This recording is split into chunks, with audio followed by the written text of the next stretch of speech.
Yan, lagyan natin. Nakalagay tayo ng mini fix sa front board of drawer. Hipitan na lang natin gamit yung gun or Phillips screw or screwdriver. Ilagay natin yung sideboard drawer. Yan yung sideboard of drawer. Lagyan ng clamp, dalawa. Tapos higpitan gamit ang gun. Then sa kabilang side naman, lagyan natin yung sideboard of drawer with clamp, higpitan. Yan yung silbing lock nya. Then lagay natin yung gitnang partition board of drawer. Lagay natin ng clamp para malak siya. Ganyan. Sunod is lagay natin yung mini fix yung rear board of drawer. Yan yung hawak, yan yung rear board of drawer. So lagay natin ng dalawang screw yung mahaba, tapos ganyan higpitan. Yan, screw mo ng higpit talaga para hindi yan masira. Tapos yung partition board, lagyan natin ng clamp, then higpitan natin ganyan, baliktad. Tapos sa kabilang side naman, kunin mo yung dalawang mahabang screw, tapos gamit kinanggan, yan, higpitan mo na yung dalawang screw. Ganyan lang. Tapos ganyan, nakabaliktad na siya. Sunod is, tapos lagay natin yung baseboard of drawer. Ganyan. Tapos kuha tayo ng mga screw para screw natin sa baseboard o para drawer. Ganyan, screw, ganyan lang. Tignan lang, sundan mo lang. Tapos tignan mo magkabila kung yung baseboard drawer natin is naka-align siya ng maigi sa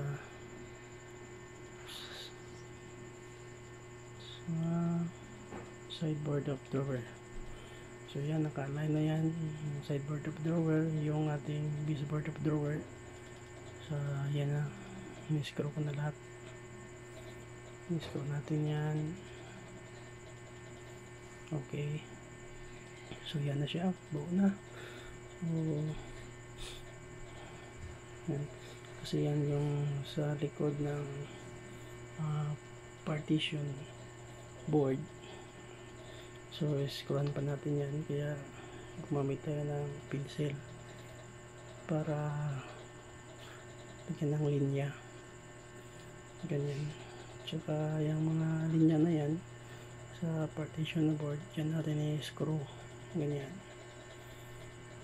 O titingnan ko kung hindi ba siya nakatama sa baseboard o tumagos sa partition or hindi tumama sa partition. So dapat pag screw mo ganyan sa partition board talaga siya nakatama, kasi pag sa baseboard butas yun. So sunod naman ay magay natin yung inner slider, yung inner slide. Screw lang yan. Ganyan. So screw ulit para sigurado, dalawa. Ganyan. Tapos kabilang side naman ganyan. So baba natin para hindi tayo mahirapan. So lagyan natin yung screw yung inner drawer. Dalawang screw din yan mga ka-works. So yan, tapos na yan. So kulang na lang niya is yung lock and key. So yan, lock and key lagay natin sa center drawer. Bali 4 na screw yan ang ilagay natin para hindi talaga siya matanggal. 4 na screw yan. So testing natin, okay siya. So ganyan lang, yan na yung ating center drawer. So tabi muna natin mga ka-works. Sunod ay ito na yung front of. So ganyan, lagay natin yung mini picks sa front board of drawer. Ganyan, 4 yan. Ganyan. So higpitan natin yung mini picks. Then kunin natin yung sideboard of drawer. Ganyan, sideboard of drawer.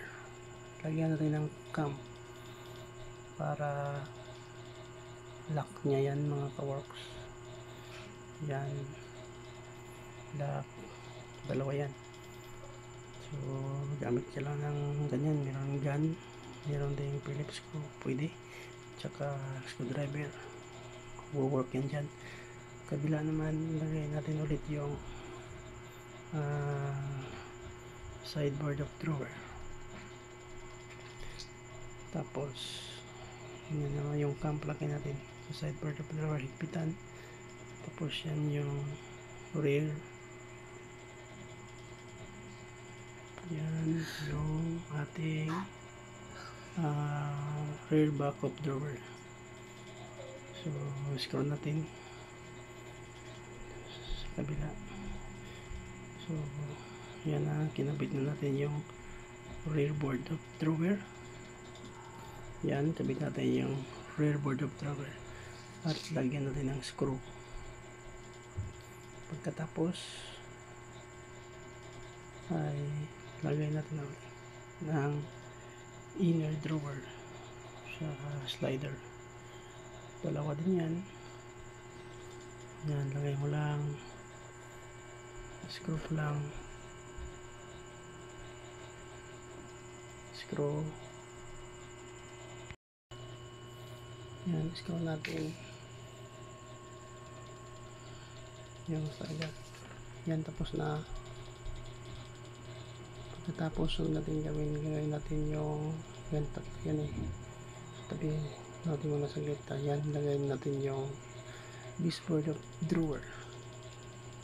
So make sure na naka-align talaga siya sa drawer, yung baseboard of drawer mo, para di ka mahirapan. So ganyan. Tapos pagka na-align screw na lang natin. Actually pako yan ang gamit dyan pero ginawa ko yan screw. Okay yan, matibay yan, kahit screw matibay yan. So mas madali yan na paraan kaysa pako na pupupukin mo pa yan. May gun ka, so screw lang ang gamit. Ayan, tapos na. Yan yung mabilisan, yung screw ang gamit. So pagkatapos na, lagay natin yung handle ng drawer. So yan lang. Okay, yan na siya, yung una nating drawer. So diba, madali lang mga ka-works. So tabi muna natin kasi meron pa dalawa. So yan yung front board of drawer. So sa front board of drawer, lagay natin yung mini picks sa T-nut or yung nylon nut na yan. Tapos yung adjust mo natin yung lock kasi di pa kapasok yung clamp bago natin nilagay yung clamp. Ganyan, higpitan natin gamit ang gun, or kung wala, screwdriver or Phillips screw na lang. Tapos yung kabilang sideboard na naman of drawer. So ulit, ganito lang yan ang mga process, paulit-ulit ganyan. Tapos yung rear board of drawer na naman. So kuha ka ng mahabang screw, dalawa, tapos screw mo ganyan lang. So dapat pound talaga para matibay. Tapos kabilang side na naman, dalawang screw na mahaba, ganyan. So hawakan mo lang may, tapos screw mo ng tuloy-tuloy. So ganyan. So tapos na yung so lagay natin yung baseboard of drawer, yung side baseboard of drawer ang tawag dyan eh. So tinitingnan ko kung nasa line ba talaga. So screw na, matik na, ganyan. Kasi kung pako ang gagamitin, matatagalan tayo niyan, tsaka hirap. Pero pagka screw, tuloy-tuloy. Screw lang ganyan, di ba, madali. Tapos screw, screw lang ganyan. Tapos kabila siguro abot yun ng mga 12 na screw. Tapos yung inner slider lagay natin para ayos talaga yan. Kunin natin yung inner slider, tapos lagay natin. So kailangan din ng screw para ano yan. So may guide naman yan dyan sa sideboard of drawer na dyan siya dapat ilagay screw. So screw mo lang mga ka-works. Tapos kabilang side naman ganun din ang proseso, screw mo lang yung inner drawer ganyan. So hinahanap ko pa yung screw kasi meron yung mahaba. So yan, so ganyan, okay, diba? Madali lang. Sunod yung handle ng drawer, yan hawak ko. So ganyan. So yan yung screw, gamit lang ng gun, tapos higpitan yung handle ng screw. So yun na. Tapos ito ang huling pangatlong drawer. Yung tawag dyan is front of drawer. Tsaka yung nilalagay ko ay mini fix sa nut yan, or nylon nut yan. Higpitan mo lang yung mini fix mga ka-works. Tapos lagay natin yung sideboard of drawer sa magkabilang gilid, pero ito muna sa isang gilid. Lagyan mo ng cam para malak siya. Ganyan, diba? Madali lang siya mga ka-works. Kuha ulit ng cam, yan lang yan. Paano lang yan, pabalik-balik. So ganyan, lock. Diba? Balik natin yung lock kasi wala sa ano yan wala sa ayos. Tapos side natin. Tapos lagay natin yung rear board of drawer, yung sa likod ng drawer yan. Kailangan mo lang dyan ng mabang screw para ano yan, madugtong yan sila. Screw lang yan mga ka-works. Diba? Madali lang. So sa kabilang side naman ganito lang yan, ulit-ulit lang yan mga ka-works. So sa video na to mga ka-works, panoorin mo hanggang dulo, tsaka matututo ka talaga. Lagay natin yung baseboard ulit ng drawer, yung side niya, ika nga. Mapanood mo to ng mga 2-3 beses pag bumili ka ng mga furniture dyan or ano. At least may knowledge ka na dyan paano gawin, diba? Hindi ka na magbabayad pa. So screw na lang natin yung baseboard. Ayan. Diba? Sundan nyo lang yung mga ginagawa ko. Ganyan. Screw lang yan. Kasi kung pako medyo matagal na yung inner slider na naman lagay natin. Diba? Madali lang. Madali lang yan mga ka-works. Tapos kabilang side na naman ulit. Diba? Ganun lang kadali. Screw ka. Ganyan. Screw mo. Tapos makita nyo yung butas, gaya lang ng lock and key ng central locking yan. So kabit muna natin yung handle ng drawer para okay na. So yan, may handle na yan. So sunod na gagawin yung lock and key na kakabit natin. So sa pagkabit, ganyan lang. Ganyan. Tapos yung parang ano sa gilid yan, may lock para di kita. So screw lang natin, dalawang screw lang yan mga kaworks. So okay na. Ganyan lang. Diba? Madali lang. So tapos na yung mga tatlong drawer. So ito na naman. Ito yung, so kunin muna natin yung mga drawer slide. Yung inner slide ang kunin natin. Tapos yan, bali yung nilagyan natin ng drawer slide, tatlong drawer slide, yan yung sideboard. Sa bali yan sa kanan yan banda. So ganyan, tatlong slider yan mga ka-works. May guide na rin yan, hindi na kayo mahirapan kung sakali pumili kayo ng mga uri man ng furniture, pagkat table, office table, ganyan din, office table kasi ito. So ganyan lang, tatlo yan. Tapos lagyan natin yung mga butas na yan, yan yung lagyan natin ng mga cam para magsilbing lock. Tapos yan, mini fix yan, lagay natin yan, mini fix. Yung mga mini fix na yan, yan magdudugtong sa rear board natin or center panel. Yan, kung nakikita nyo bracket yan mga ka-works, yan yung magsisilbing patibay talaga ng ating office table. Kasi ganyan, dapat talaga may bracket ganyan para matibay talaga. So tapos na tayo sa unang sideboard. So ngayon sa pangalawang sideboard na naman. Ito is nasa kaliwang banda to na sideboard. So lagay natin ng mini fix, tapos higpitan natin ganyan, tatlo yan. And then bracket na naman mga ka-works. Importante talaga yung bracket na yan, kasi yan yung nagpapatibay ng ating office table.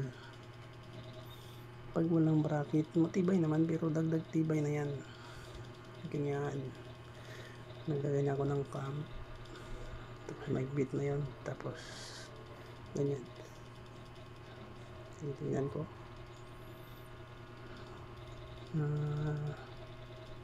ganyan lang, diba mga ka-works. Nakalimutan ko pa yung isang drawer slide. Yan, yung isa na yan is yan yung para sa center natin na drawer. So okay, tapos na siya. At ang panghuli mga ka-works is yung table top natin. Yan yung pinaka masilan sa lahat.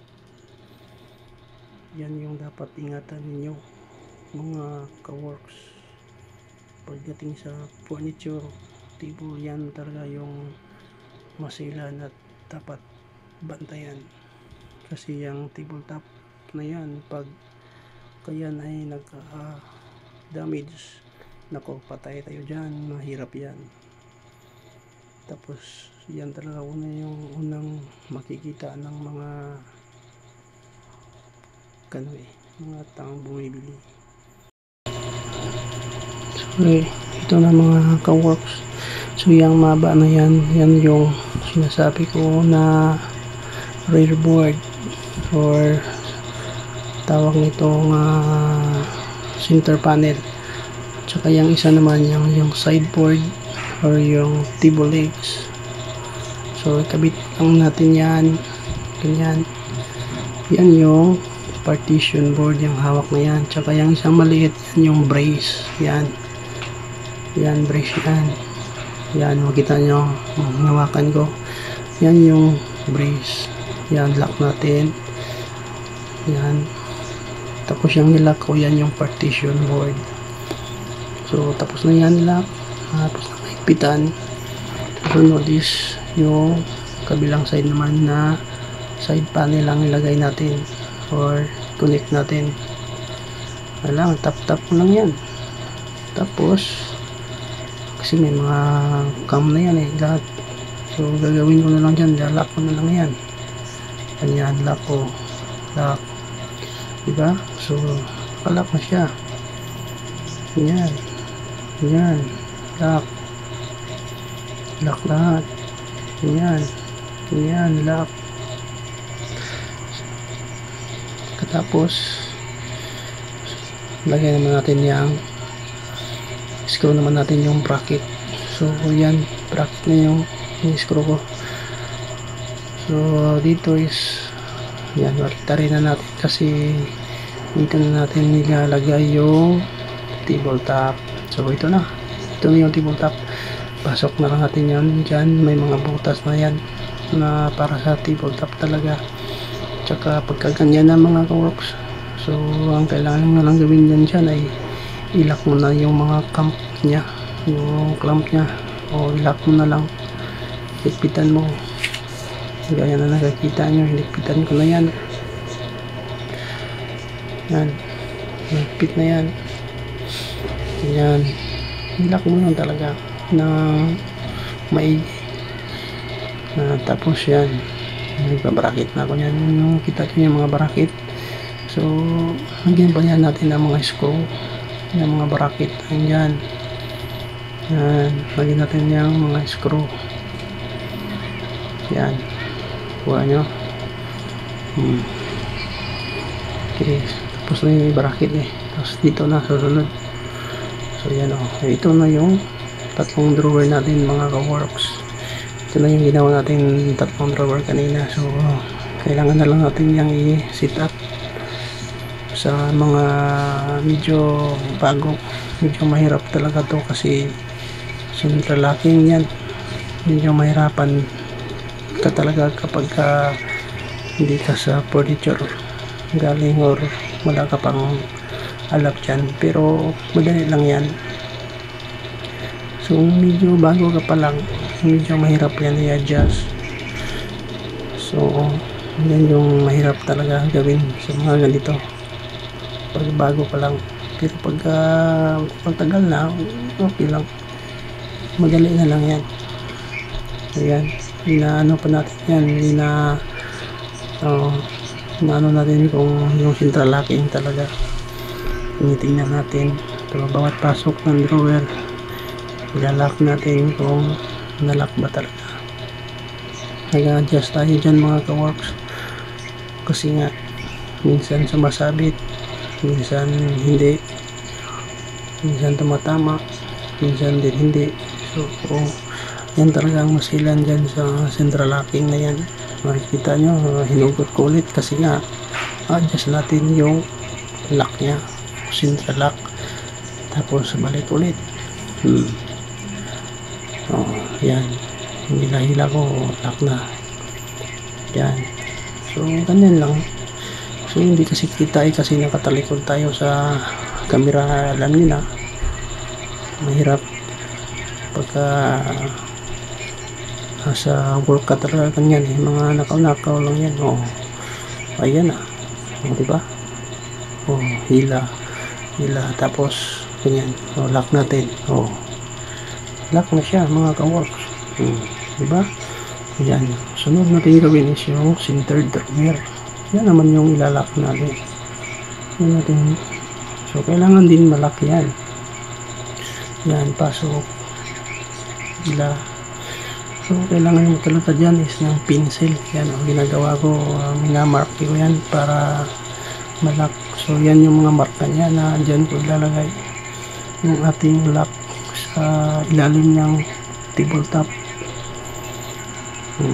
So medyo yan talagang mababa. So alam niyo na may kataasan tayo. So natin nakaupo nga tayo sa sahig. So tinitingnan na natin. So yan na yung minarkahan ko kanina. So screw na natin yan mga ka-works. Yan, yun, screw na isa. So kulang pa yung isa yan kasi dalawang screw yan maglalak. Okay, yan, screw natin. Ano lang man, kadali siya. Laki yung gun natin mga ka-works. So medyo mabigat-bigat din yan pero malakas yan. Tsaka matagal malubak ang gun na yan, no? So balik tayo. So balik natin yung drawer. Try natin kung tama lang ba yung nilagay natin na lock para malaki yung center drawer. So tingnan natin. Ayan, yan, may susi. Okay, so lock na siya. O yan, kita nyo, lock. So okay na siya. So yan na yan. So yan na. Yan na yung finish natin mga ka-works, diba? Yan yung likod, ang ganda. Tsaka yan yung harap, yan may center, tsaka may tatlong drawers. Bali ang measurement dito is 120 by 60 by 76 cm.